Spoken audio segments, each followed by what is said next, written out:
koalisi permanen. Nah, Jadi Prabowo dipanggil ke Kuala Lumpur. Beredar video di media sosial yang memperlihatkan kebersamaan sejumlah Menteri Kabinet Indonesia Maju sedang menjadi perbincangan di media sosial.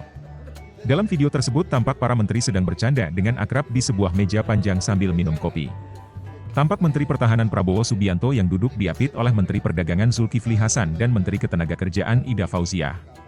Di hadapan Prabowo duduk Menteri Sekretaris Negara Pratikno, Menteri Dalam Negeri Tito Karnavian dan Menteri Koordinator Bidang Politik, Hukum dan Keamanan Mahfud MD. Tampak pula Menteri Investasi Bahlil Lahadalia dan Menteri Luar Negeri Retno Marsudi, tawa lepas bersama para menteri, demikian keterangan dalam video itu. Terpantau Menteri Investasi Bahlil Lahadalia menyebutkan candaan soal koalisi, ini disebut dengan koalisi permanen, ujar Bahli. Kemudian Menhan Prabowo menimpali perkataan Bahlil. Prabowo dipanggil ke Kuala Lumpur dalam rangka, kata Prabowo.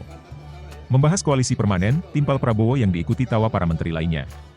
Prabowo kemudian berkata bahwa hidup sebaiknya dijalani secara simpel saja. Hal itu menurutnya dia pelajari dari perjalanan hidupnya sebagai mantan tentara.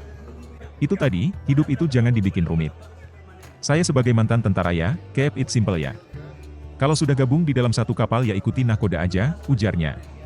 Saat menyatakan hal itu, Prabowo sambil melihat kepada Mendagri Tito Karnavian yang juga mantan perwira polisi. Semua menteri yang ada di tempat tersebut pun tertawa lepas. Video kemudian menunjukkan para menteri yang masih bercanda dan hendak melakukan sesi foto bersama. Tampak Bahlil mempersilakan Prabowo duduk di tengah-tengah meja untuk berfoto. Prabowo tampak enggan beranjak dari tempat duduknya. Dia berkata bahwa ada Menko Polhukam Mahfud MD yang merupakan atasannya sehingga semua harus menghormati Mahfud. Video tersebut merupakan kejadian saat para menteri berkumpul di restoran tempat Presiden Joko Widodo menginap di Malaysia.